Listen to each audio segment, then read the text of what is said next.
नमस्कार, बहुत स्वागत है आपका। सोम प्रदोष व्रत 5 शुभ मुहूर्त में इस बार आया है और भगवान शिव की पूजा में कुछ खास प्रयोग भी करेंगे इस सोम प्रदोष के दिन। सोमवार के दिन पड़ने वाला प्रदोष व्रत को सोम प्रदोष कहते हैं और हिंदू पंचांग के अनुसार शुक्ल पक्ष की त्रयोदशी है और त्रयोदशी तिथि भगवान शिव को समर्पित है। तो प्रदोष व्रत के दिन शिव परिवार की पूजा करने का विधान है, यानी आप शिव जी की पूजा सिर्फ नहीं करेंगे बल्कि सभी देवी देवताओं की पूजा करेंगे, जैसे कि शिव जी हैं, माँ पार्वती, गणेश जी, कार्तिकेय जी, नंदी महाराज, पूरे परिवार की करना है। धार्मिक मान्यता के अनुसार प्रदोष व्रत के दिन भगवान शिव और माँ पार्वती की पूजा करने से समस्त मनोकामनाएं पूर्ण होती है। तो सोम प्रदोष व्रत के दिन सूर्योदय से सुबह करीब 5 बजे होगा और सूर्यास्त शाम 6:30 पर होगा। तो प्रदोष व्रत के दिन व्यतिपात योग बन रहा है, इसे ज्योतिष शास्त्र में शुभ योगों में गिना जाता है। तो शिव जी की पूजा कब नहीं करेंगे? राहु काल में बिल्कुल भी ना करें।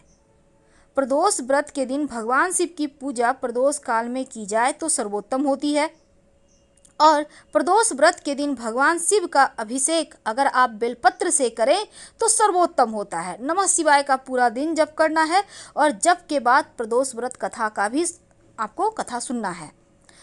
तो प्रदोष व्रत की पूजा कब करेंगे? देखिए, प्रदोष व्रत की पूजा प्रदोष काल में की जाती है, यानी शाम के समय सूर्यास्त से 45 मिनट पहले और सूर्यास्त के 45 मिनट बाद तक का जो वक्त है वो प्रदोष काल होता है।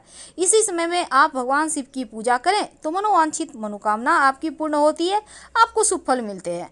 तो इस बार जो प्रदोष व्रत है इस दिन त्रयोदशी तिथि 24 मई को है, तो ऐसे में आप विशेष प्रयोग भी करेंगे। आइए हम जानते हैं विशेष प्रयोग शत्रुओं से मुक्ति पाने के लिए, कर्जों से मुक्ति पाने के लिए और जीवन में खुशियों को प्राप्त करने के लिए क्या करेंगे। सबसे पहली बात तो आप देखिए, सुबह सुबह उठकर घर के मुख्य दरवाजे पर 1 लोटा जल डाल दें। नहीं तो थोड़ा सा भी डाल सकते हैं, जैसे हाथ अंजुरी में आप थोड़ा सा ले लें जल और इसके छींटे डालें घर के मुख्य दरवाजे के चौखट में बाहर की ओर। इसके बाद आप घर के मुख्य दरवाजे पर आम के पत्तों का या अशोक के पत्तों का बंधनवार लगाएं। फिर आप हल्दी और चावल के घोल से स्वस्तिक का निशान बनाएं, शुभ मांगलिक चिन्ह बनाना है।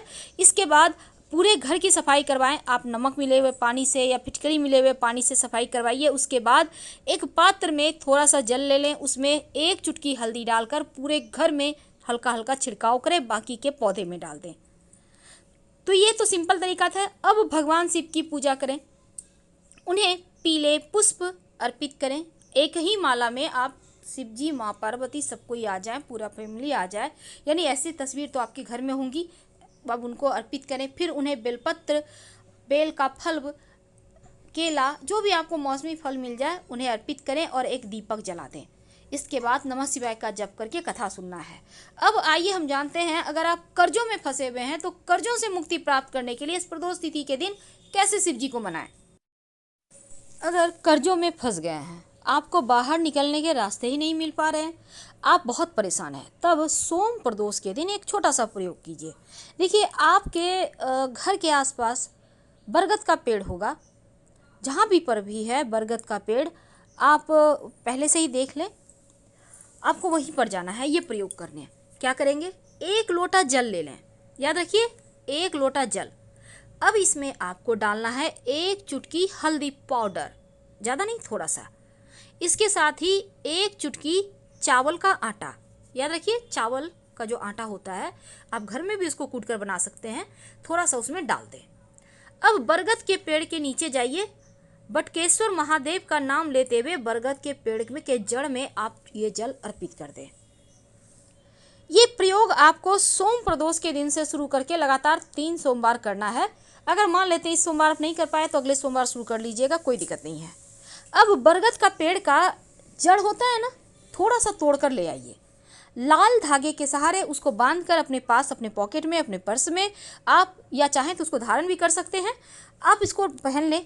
3 महीने के अंदर धन नहीं है तो धन आने के मार्ग खुल जाएंगे, कर्ज से मुक्ति पाने के रास्ते मिलने लगेंगे और फिर देखिए आप शिव जी का चमत्कार। बटकेश्वर महादेव में बहुत ताकत है, जीवन की समस्त बाधाएं, समस्याएं समाप्त कर देते हैं। वैसे लॉकडाउन का वक्त है, बहुत सारे जगह तो मंदिर भी खुले नहीं रहते। तो ऐसे में आप मान लेते हैं मंदिर नहीं जा पा रहे हैं, घर में ही पूजा करना है, तो ये प्रयोग अभी मत कीजिएगा, बाद में कर लीजिएगा। अगर आपके लिए संभव हो बरगद के पेड़ के पास जल अर्पित करना, तो फिर इसी दिन कर सकते हैं। अब बहुत सारे दर्शकों का सवाल है, शत्रु बहुत है, घर में भी बाहर में भी है, क्या करें? तो शत्रुओं से मुक्ति पाने के लिए आप शिव जी को कैसे मनाएंगे, आज हम आपके साथ यही साझा करेंगे।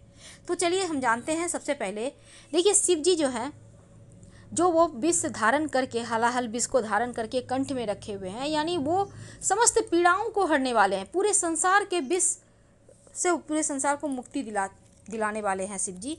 तो भला हमें और आपको क्यों नहीं दिलाएंगे? तो एक छोटा सा काम कीजिए, आप आग का पौधा, आग का पुष्प शिव जी को अर्पित होता है, आपको पता होगा ना, आग का पुष्प, आंकड़े का पुष्प जिसको कहते हैं। तो आपके घर के आसपास कहीं भी आपने देखा है आग का पौधा है, सफ़ेद वाला हो तो ज़्यादा अच्छा रहेगा। अगर सफ़ेद वाला पौधा ना मिले, पुष्प वाला पौधा, तो जो बैगनी टाइप का कलर खिलता है, उसी पुष्प के पौधे के पास, आग के पौधे के पास चले जाइए। पास में कुछ नहीं लेके जाना है, आप खाली हाथ जाइए। अब आग के पौधे से एक पत्ता तोड़ लें। अब जो पत्ता तोड़ने के बाद दूध निकला, उसी दूध से अपने शत्रु का नाम उसी पत्ते पर लिखिए, और आग के पौधे के जड़ में मिट्टी थोड़ा सा कोड़कर इस पौधे को डाल के उसको कवर कर दें मिट्टी से। शत्रु विरोधी शांत हो जाएगा। एक से ज़्यादा शत्रु हैं तब आप जितने शत्रु हैं उतने पत्ते तोड़ें और दूध से लिखें। अब मान लेते हैं दूध कम पड़ गया, नहीं लिख पाए नाम आप, कोई बात नहीं, थोड़ा सा पत्ते और तोड़ते जाएं, पत्ते को हटा दीजिए, दूध ले लेके आप लिख लीजिए। अब कैसे लिखेंगे? किसी आप लकड़ी वगैरह का सहारा ले सकते हैं, क्योंकि दूध में थोड़ा तेजी होता है, उंगली वगैरह थोड़ा बचाकर। आप चाहें तो रुई भी लेकर जाइए, रुई में सोख लेगा दूध, फिर रुई से लिख सकते हैं, कोई दिक्कत नहीं है। तो आप इस प्रयोग को करें तो आपके शत्रु विरोधी शांत हो जाते हैं। अब आपको शिव जी को मनाना है, प्रदोष व्रत का दिन है, तो शिव जी को कैसे मनाएं, क्या अर्पित करने से क्या फल मिलता है? देखिए, शिव जी को वैसे बहुत सारी चीज़ें अर्पित की जाती है। जैसे चंदन अर्पित करते हैं तो आपका मन शांत होता है, मानसिक शांति होती है, जीवन में सुकून आता है, जो टेंशन है वो छूमंतर हो जाते हैं। दही अर्पित करते हैं तो दही अर्पित करने से भौतिक सुख साधन बढ़ते हैं, आपका शुक्र मजबूत होता है, जीवन के कष्ट कम होते हैं। अगर आप लौंग अर्पित करते हैं शिवलिंग पर तो क्या होता है? राहु केतु शांत हो जाता है, शनिदेव भी शांत हो जाते हैं। और अगर दूध अर्पित करते हैं तो आप के जीवन में जो मन की समस्याएं हैं वो दूर होती है, आपका मन पवित्र होता है। घी अर्पित करने से संतान का सुख मिलता है, संतान का भाग्योदय होता है। तो घी अर्पित करने से आपके जीवन में खुशियाँ आती है। नारियल अगर अर्पित करते हैं, एक बात याद रखिए, नारियल फोड़कर उसका जल शिवलिंग पर मत चढ़ाइएगा, नारियल अर्पित करना है वहीं पर शिवलिंग के पास रख कर अर्पित कर लें, आपका सुख सौभाग्य बढ़ेगा। गुड़ और अगर अर्पित करते हैं, जैसे कि गन्ने का रस, इसको अर्पित करने से चारों दिशाओं में आपकी ख्याति बढ़ती है। मिश्री अगर अर्पित करते हैं तो मान सम्मान सुख यश बढ़ता है। और अगर अक्षत यानी चावल अर्पित करते हैं, एक चावल के दाने भी अगर आप नियमित रूप से शिव जी को अर्पित करने लगे तो जीवन में कभी धन की कमी नहीं होगी।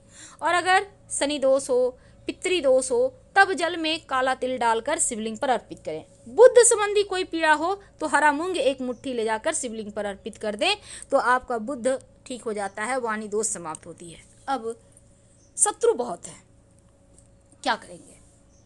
जब शत्रु बढ़ जाएं, जब लगे जीवन मरण का प्रश्न हो गया है, तब ये प्रयोग कर लीजिएगा। आपको चाहिए होगा 11 काली मिर्च के दाने। अब इस दाने को कूट लीजिए, पाउडर नहीं लेना है, कूट लीजिए, कच्चा दूध में मिलाइए और ले जाकर, कच्चा दूध में याद रखिए, खौलाया हुआ दूध नहीं लेना है, पैकेट वाला दूध हो तो भी चलेगा। अब इसमें दूध में जो पाउडर है काली मिर्च का, उसको मिलाइए और शिवलिंग पर जाके अर्पित कर दें। आप देखिएगा शत्रु विरोधी शांत हो जाएंगे। बाद में जल जरूर अर्पित कीजिएगा, वैसे मत छोड़ दीजिएगा। आप अर्पित करने के बाद जल अर्पित करें, शिव जी से प्रार्थना करें, शत्रु शांत हो जाएंगे, जीवन में फिर से आपको कभी कष्ट नहीं देंगे। बहुत सिंपल है, लेकिन ये प्रयोग करने से आप देखिएगा 3 सोमवार लगातार कीजिएगा, जब भी शुरू करें 3 सोमवार कीजिए। तो हम आपसे विदा लेंगे। हर हर महादेव, धन्यवाद। जानकारी अच्छी लगे तब लाइक कर सब्सक्राइब करें, अपनों से शेयर करें और कमेंट में हर हर महादेव जरूर लिखें।